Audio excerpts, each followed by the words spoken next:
안녕하세요. DP 인터뷰 시간입니다. 오늘 DP 인터뷰에서는 정재훈 팜스터디 대표 모시고 해외 약사의 현황과 또 팜스터디 운영 방향 등을 들어보겠습니다.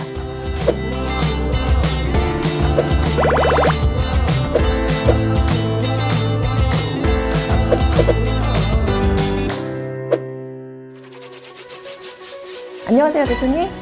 안녕하세요. 안녕하세요. 네, 시청자분들께도 인사 부탁드립니다. 네, 안녕하세요. 저는 팜스터디 대표 정재훈입니다. 대표님께서는 약사이자 또 유명 강사이자 또 방송인, 최근 작가까지 다양한 활동하고 계신데요. 네, 이 바쁘신 중에도 팜스터디 계속 운영하셨던 것으로 알고 있습니다. 시청자들이 너무 많이 알고 계시겠지만 간단한 본인 소개와 더불어 팜스터디의 이 설립 배경 설명 부탁드립니다. 네, 제가 이제 벌써 약사로 29년 차인데요. 예전에 나이가 29년이었던 것 같은데 지금 이제 약사 29년 차고 제가 서울대 약대 제약학과 93학번이거든요. 네. 졸업하고 나가지고 캐나다로 99년에 건너가가지고 캐나다에서 약사로 한 10년 정도 일을 하고 왔어요. 근데 이제 그 캐나다 건너가 있는 동안에도 이 팜스터디를 만들어가지고 그 당시부터 온라인 강의를 했었고 처음에 시작하게 된 게 이제 사실 제가 캐나다 약사 시험을 처음에 준비를 했을 때는 미국 약사 준비하는 분들은 좀 있었는데 캐나다 약사는 따로 도와주는 그런 학원, 기관 이런 데가 없었어요. 그러다 보니까 와 이게 되게 막막하더라고요. 그래서 약사 시험에 다 합격하고 나니까 주변에서 이거 좀 강의 좀 해달라는 분들도 많이 계셨고 저도 와 이게 원서 쓰는 것부터 너무 힘들어가지고 이거 누가 좀 전체 과정 도와주는 그런 학원이 있어야 되겠다. 그래서 좀 이렇게 시험 준비도 도와드리고 정보도 공유하고 이러면 더 많은 분들이 캐나다 약사 목표를 세워놓고 실제로 거기까지 도달할 수 있지 않을까라고 생각해서 이제 팜스터디를 시작을 했고요. 그 뒤에 정말 저희 통해 가지고 캐나다 진출한 분들이 정말 수백 명이거든요. 뭐 이렇게 정확히 셀 수는 없지만 그래서 좀 뿌듯합니다. 네, 예전에도 그랬지만 최근에는 특히 이 해외 약사에 대한 궁금해하시는 분들이 굉장히 많으신 것 같아요. 이 대표님께서 보시는 캐나다 약사의 특징이나 장점 어떤 것들이 있나요? 캐나다 약사는 일단 제일 큰 특징이요. 할 수 있는 일이 되게 많아요. 그러니까 이제 캐나다가 뭐 미국, 영국, 캐나다 이 세 나라가 사실은 약사의 직능을 굉장히 많이 확대를 해놓은 나라들 중에 하나거든요. 특히 이제 캐나다에서도 엘버타주 같은 경우에는 거의 이거는 뭐 준의사라고 할 수 있을 정도로 뭐 거의 모든 약을 다 독립적으로 처방을 할 수 있고요. 그리고 대부분의 다른 주에서도 캐나다에서는 약사가 그냥 뭐 제네릭으로만 대체하는 그런 정도가 아니고 테라피틱 서브스티튜션이라고 그래가지고 클래스가 달라도 같은 용도로 쓰는 다른 약으로 치료약을 대체할 수도 있습니다. 근데 뭐 예를 들어서 약값이 모자라다든지 이제 이런 경우에 그 다음에 뭐 약의 제형이나 용량 같은 경우에는 예전에는 이제 그런 걸 다 일일이 의사한테 확인했었어야 되는데 이제는 환자가 나는 이 알약 삼킬 수가 없다. 씹어 먹을 수 있는 제형으로 바꿔달라. 그럼 뭐 예를 들어서 아목시슬린 같은 거 캡슐에서 씹어 먹는 추어블 제형 이런 걸로 바꾸는 거는 그냥 뭐 가능해요. 그리고 예를 들어서 약국에서 당연히 이제 뭐 백신 접종도 가능하고요. 심지어는 약사가 환자를 딱 봤는데 이분은 아무래도 당뇨인 것 같다. 그러면 그 피검사, 랩 테스트 이런 것도 약사가 지시를 할 수 있고요. 실제로 그렇게 해서 약사가 피검사 지시하면 그런 게 또 수가가 나와요. 그리고 심지어는 그걸 가지고 경우에 따라서는 약국에 와서 검사 이렇게 나왔는데 네. 이거는 이제 병원 가가지고 당뇨 이거 확인해봐야 된다. 아예 그냥 이런 평가 어느 정도는 약간 평가하고 진단하는 영역까지도 약사가 진출한 거죠. 그러니까 사실은 우리가 약사의 미래에 대해서 되게 많이 걱정을 하잖아요. 그런데 이제 그런 면에 있어서 약사의 미래가 굉장히 많이 보장이 돼 있는 나라가 캐나다다 이런 생각이 들죠. 진짜 약사로서 굉장히 다양한 경험을 해볼 수 있다는 게 무엇보다 가장 큰 장점인 것 같은데요. 그런 면에서 이런 캐나다 약사님들을 진출할 수 있는 분들께 전반적인 과정에서 이 팜스터디가 도움을 주시는 것으로 알고 있습니다. 팜스터디만의 차별점 대표님께서 무엇이라고 보시나요? 일단 제가 나이가 많잖아요. 팜스터디도 이제 국내에서 이런 그 해외 진출을 도와드리는, 캐나다 진출을 도와드리는 그런 여러 곳들이 생겼다가 사라지고 했지만 제일 오래됐습니다. 그러니까 중간에 막 준비를 도와주던 학원이 없어지면은 굉장히 절망적이거든요. 근데 저희는 뭐 이제 거의 30년 다 돼가기 때문에 그래서 정말 그동안에 많은 경험을 했고, 사실 이제 그동안에 그렇게 오랫동안 캐나다 약사 준비하는 분들 도와드리면서 제일 이제 그 두 가지 제가 느낀 게 있는데, 하나는 뭐냐면 이게 워낙에 캐나다 약사가 직능이 우리나라하고 다르고 환자 상담도 굉장히 체계적으로 이루어지는 그런 곳이다 보니까 이게 그 차이점을 요즘에 인터넷이나 이런 걸로 찾아봐도 뭐 AI를 써도 구체적으로 이해하는 게 쉽지가 않아요. 근데 이제 그런 내용은 사실은 정보 검색 뭐 AI 이런 걸로 AI로도 채워지지가 않는데, 실제 이제 캐나다 약대를 졸업을 했거나 아니면 캐나다에서 약사로 실제로 활동 중인 그런 강사들이 이제 실전을 바탕으로 한 정보를 제공하다 보니까 궁금증을 좀 시원하게 해결을 해주고 있고요. 두 번째 제가 사실 배운 거는, 이걸 해보니까 약사님들 중에 정말 의지만 있으면 끝까지 할 수 있어요. 그러니까 중요한 거는 내가 이걸 정말 좀 해봐야 되겠다 라는 그런 도전적인 의지만 가지고 있으면은 이거는 다 할 수 있다. 네. 다 할 수 있다. 네. 진짜 이 방송을 시청하시는 분 중에 실제로 캐나다 약사를 이미 준비 중이시거나 준비해 볼까라고 고민하시는 분들도 많이 계실 것 같아요. 그런 분들을 위해서 이 캐나다 약사가 되기까지는 실제로 어떤 과정을 거쳐야 하고, 그 과정에서 팜스터디는 어떤 도움들을 주고 계신지도 궁금합니다. 실질적으로. 네. 일단은 제일 먼저 해야 되는 게 서류 심사고요. 서류 심사는 사실 뭐 성적이나 이런 걸 보겠다는 게 아니라 약대 커리큘럼이 캐나다 약사 그 교육 과정하고 이게 동등한지 이걸 보는 거거든요. 근데 사실 우리나라 약대를 졸업한 분들은 이 서류 심사 다 통과합니다. 그리고 나서 이제 1차 시험은 해외 약대를 졸업했기 때문에 보셔야 되는 시험이고요. 요거는 요즘에 좀 간소화가 돼가지고 미국 약대 졸업을 한 분들은 뭐 예를 들어서 호주 약대 졸업한 분들 뭐 이런 분들은 1차를 안 봅니다. 그 다음에 이제 2차 시험이 필기, 실기 이렇게 두 가지로 나뉘어 있는데, 사실은 원서 접수부터가 되게 까다로워요. 그러니까 이제 원서 접수가 두 가지 문제가 생기는데, 캐나다의 담당자가 누구냐에 따라 가지고 꼬치꼬치 뭐 이거는 이렇게 저건 저렇게 확인하는 절차에서 굉장히 좀 어려운 부분이 있고요. 그 다음에 또 하나는 이제 국내 쪽에 학교나 아니면 보건복지부 쪽 담당자도 바뀌잖아요. 그럼 이제 바뀌면은 서류를 발송하고 이런 거를 맞춰줘야 되는 그런 포맷이 있는데, 이런 걸 또 이제 새로운 담당자분이 좀 헷갈려하고 이런 거에서 뭐 하나 잘못되면 막 2달, 3달이 늦어지거든요. 그래서 사실 이제 저희가 팜스터디에서 제일 많이 신경을 쓰는 부분도 원서 접수 단계에서부터 하나하나 좀 차근차근, 그리고 그렇게 해서 보내도 저쪽 담당자 누구냐에 따라 가지고 또 뭐 요청 메일도 오고 보완해달라고 그런 것들을 이제 저희가 세세하게 도와드려서 괜히 막 원서 접수하다가 그것 때문에 막 긴장하고 이러지 않도록 추가 서류 제출이나 해명을 요구를 하는 그런 경우에도 저희가 이제 도와드리는 답변이나 대응 방식 뭐 이런 거를 안내를 다 해드립니다.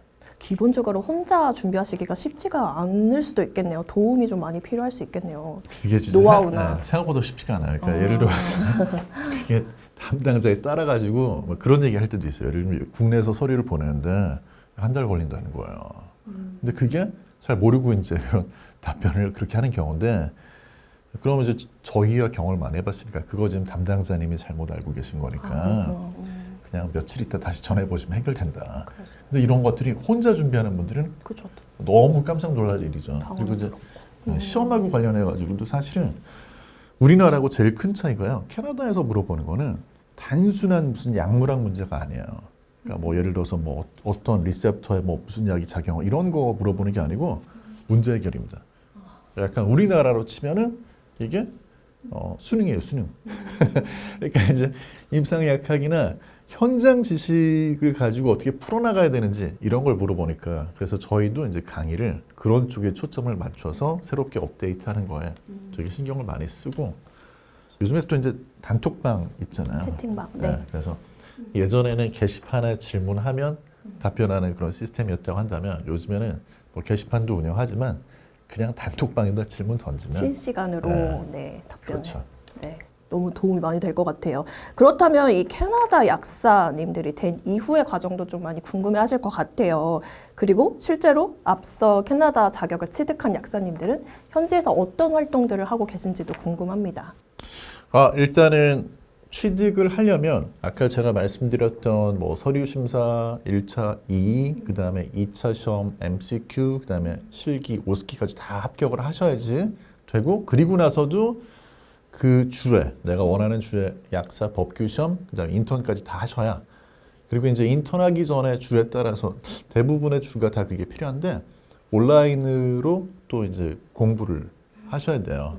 뭐 이제 그 기간은 주에 따라서 3개월인 곳도 있고 뭐 4, 5개월일 수도 있는데 이걸 다 마치셔야지 이제 약사면을 받으실 수 있거든요.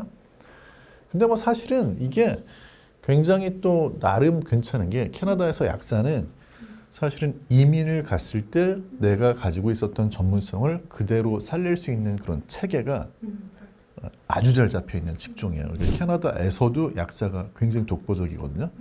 그래서 거꾸로 얘기해가지고 이런 것들이 전체 과정이 다 잘 이렇게 준비가 돼 있기 때문에 그냥 그대로만 하시면 약사가 되는 거예요. 네. 되게 좋은 거죠. 왜냐하면 다른 직종은 내가 뭐 예를 들어가지고 뭐 우리나라에서 의사였는데 캐나다에서 의사 이게 되게 어려워요. 그런데 이제 우리나라 약사가 캐나다 가서 그냥 한 2, 3년 준비하시면은 거기 약사 될 수 있는 거니까 너무 좋은 건데 그렇게 해서 이제 약사 되고 나잖아요. 처음에는 근무를 당연히 하시죠. 기본적으로 뭐 커뮤니티 약국이나 병원 약국에서. 근데 이제 일을 하다 보면 병원 약국 가신 분들은 와 이게 이제 또 병원 가시면 뭐 거기에서 또 레지던스 프로그램이라든지 그러면 일하면서 또 공부가 되거든요. 그래서 그런 거에 지원하시는 경우도 있고 그 다음에 이제 커뮤니티 약국은 해보면 이게 미국, 캐나다 굉장히 큰 차이점 중에 하나인데요. 캐나다는 개인 약국도 잘 돼요.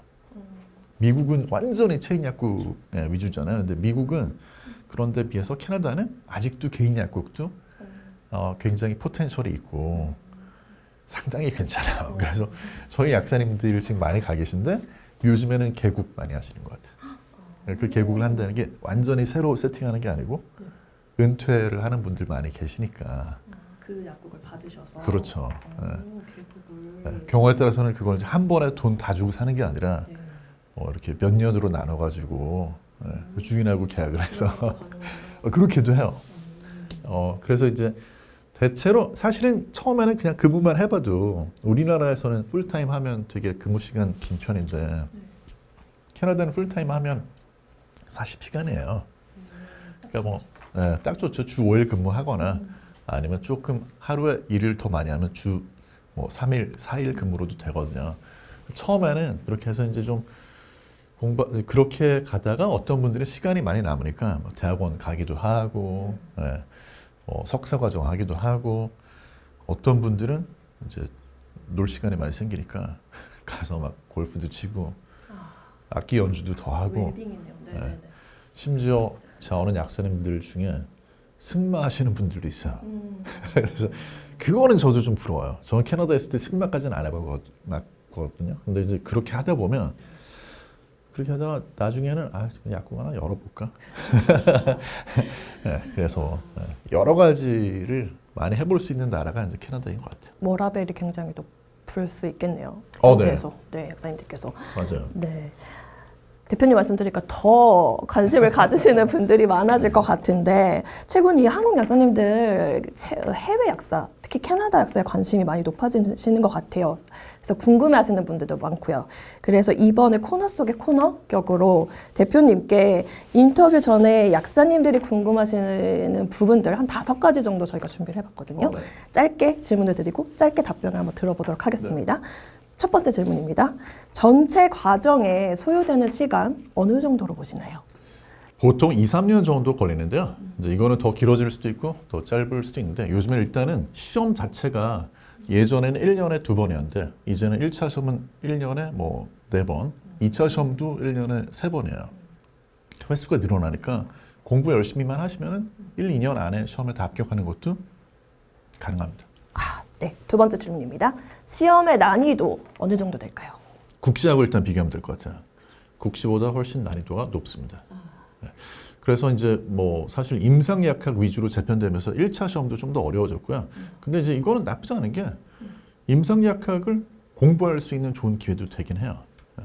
그리고 우리나라 국시에서는 다양한 과목 다 물어보잖아요. 근데 캐나다는 그렇지 않고 임상약학 중심에 그리고 약사가 어떤 상황에서 어떤 식으로 문제를 해결하느냐 이런 관점의 차이를 두고 좀 준비를 하셔야지 효과적이고 저희가 사실 그래서 팜스터디가 있는 거기도 해요. 그러니까 난이도가 낮으면 그냥 혼자 하시면 되잖아요. 근데 저희가 도와드리는 거는 이제 난이도 높지만 합격을 도와드리는 목적으로 제일 중요하네요. 네, 세 번째 시험 합격률 어느 정도일까요?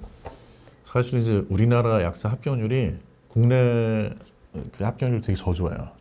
그러니까 예전에 통계를 보면요, 미국 1차 시험 합격률이 전 세계에서 우리나라 꼴등이었어요. 한 20-30%.